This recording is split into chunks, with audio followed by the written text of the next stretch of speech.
Hey guys, Donald here. Now, have you ever seen a race where someone is about to cross the finish line and they think they've won and they trip over, or someone comes up faster than them, or even someone who's halfway through a race leading it and then something happens, they trip over, their bike falls up and they have to pick themselves back up and run again to try and win the race? Well, the story we've got for you this week is about a guy, Elijah. Now, he was a prophet of God in the time of Israel, and he had this amazing story. And we told it last week about how he had a prophet off, where it was the prophets of Baal versus him, and how God came in a real powerful way. And the people all said, "You're right, we're going to follow God." Now, Israel at the time had been in this terrible drought, lasted years and years, because of how evil their king was.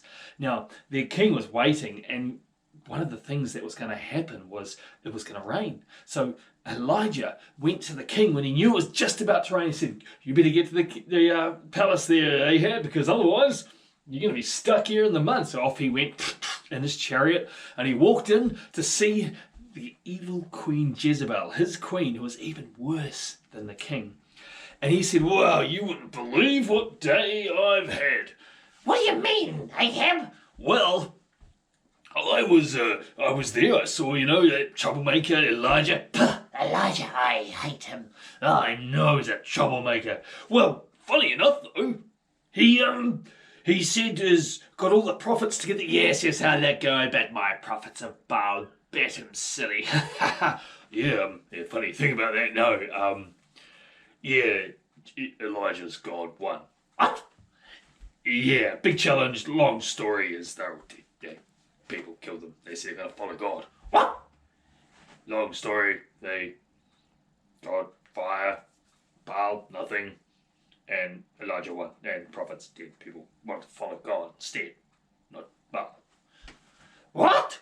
"Well, do anything." How did you say that? Making her angry. And just then, the big downpour happened. Rain started falling, which made Jezebel even more angry. So she made one of her servants get a word to Elijah, and she said to him that surely as she stands, he will die, because she will make sure he pays for turning the people of Israel away from Baal and to the God of Israel, and she would make sure he paid. Now, I'm sure you can imagine Elijah, who had just seen literally an altar go woof from God by saying, "Lord, prove you are the Lord of Israel to your people." And you must think, Elijah was like, "Whatever, bring it on, lady." No, except Elijah said he heard this and he was like, "Ah!" And he ran away from an evil queen, sure, but he didn't trust God. He was like, "Ah!" And he ran. And he hid, knowing that Jezebel and her her soldiers were close behind. So he thought. And he hid at a town, and then eventually he left his servant there, a guy who was looking after him. "You stay there, I'm going to keep going. I've got to keep going, otherwise she's going to catch me." And he ran off into the wilderness. And he got to a point where he'd been going for days, and he was exhausted, so he sat under a tree. And then an angel appeared to him after he fell asleep. He was like, "Elijah, what are you doing here, man?"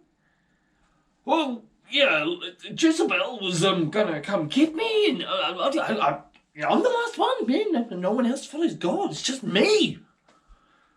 And the angel said to him, "Look, eat this food because you got a long journey ahead of you, and get to Mount Horeb." Well, Elijah opened his eyes. He was like, "Oh, what a weird dream." And there beside him was a big jug of water and a big bit of bread. So he ate a whole bowl, and he felt so much energy. Oh, and sure enough, he took off, running all the way to Mount Horeb. And he got there after a long time. And he hid in a cave, not wanting anyone to see. And he's thinking, "Wow, this is going to be awkward." And then big storm came and the huge wind blew. And he could see the rocks being knocked out of the mountains and swelling out and cracking open on other rocks and splitting apart from this really strong wind. And Elijah was thinking, oh, the angel said God was going to speak to me. Is this him speaking to me? But God wasn't in the storm, the wind. And then it died down. And the ground started shaking. Now, an earthquake was happening. It was loud. He could hear it rumbling in. And he thought, whoa, should I get out of this cave? Whoa, this is scary. And he thought, is God going to come and speak to me in an earthquake? And it stopped. God wasn't in the earthquake. And then just after that, he could smell something. And it wasn't that he hadn't showered in a couple of weeks. It was smoke. And sure enough, he looked out and he saw over the ridge line in front of him this fire, huge fire come racing over, burning up all the dry wood. Could hear the noise from it charging towards him. And he thought, maybe this is where God is. You know, Moses had the burning bush, but no. God wasn't in the fire. And then after the fire had passed, there was silence. And Elijah knew. And he walked out of the cave. And he heard God's voice speak to him. Hey man, what are you doing here? Elijah was like, Lord, I'm your servant, and I'm the last one. I'm the last prophet. I'm the last person in Israel who hasn't given up and decided that I'm going to follow Baal. I'm the only one. It's just me, and now they all want to kill me, God, and I don't have to get out of there. You did this amazing miracle, and they're all going to try and kill me now. Jezebel doesn't like me, and she wants to kill me. I heard it. I heard her say it to someone, and I had to get out. This is quite a scary thing, God.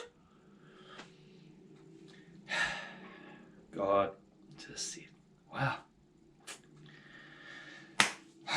Dude, I've got your back. This is what you're going to do. You're going to carry on to the wilderness. I want you to keep walking until you come to Aram. And when you get to the land of Aram, you're going to go and ask for this dude, and you're going to make him a king. You're going to say, hey, you are going to be the king of Aram. And then you're going to keep going, and you're going to find Jehu.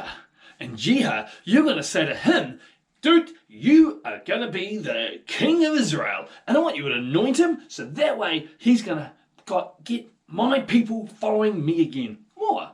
He's got your back, and so do I. But just remember, what did I do? I am your God, and I am always looking out for you. Even when things are hard, I've got your back. In fact, also, the next thing you're going to do after you've done those two things, you're going to go see Elisha. He's in a field. He's plowing when you'll get there. And I want you to tell him to follow you, because you are going to make him the new you. You're going to train him up to be the prophet of Israel. Okay? You've got that, Elijah? And Elijah sat there. The silence. The voice stopped. Okay? Awesome.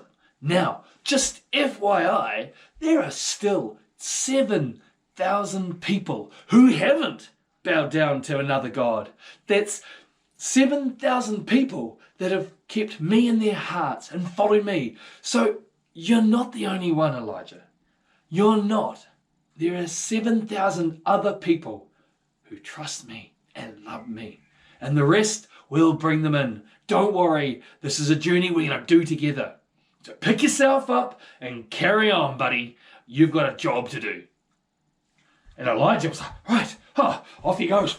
Right, here we go. He went, saw the new king he made of Aram. He said, you are going to be the king of Aram. He said, but I'm not the king. You will be, though, and I anoint you in God's name. Oh, sure.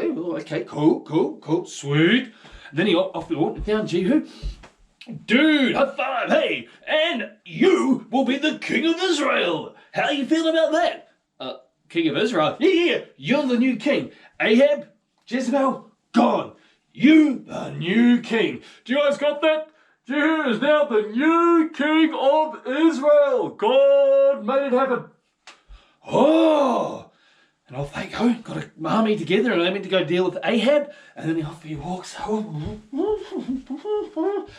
Elisha, you saw this young guy ploughing a field. How you doing, buddy? I've got a job for you. I've got a job now. Yeah, but I've got a job for you now. Not now, but now. Now. Huh. What I want you to do, you're going to follow me. You're going to be the new Elijah. That's right. I'm going to teach you how to be me, but being you. As well as knowing how to be me, but being you and me. And we're going to have a good time, buddy. Follow me. All right? He caught up. And that is the story. See, Elijah, he got knocked down. He gave in to fear. But he picked himself up. And he knew that God had his back. And he'll never, ever let him go. That's our story this week, guys. I'll catch you later.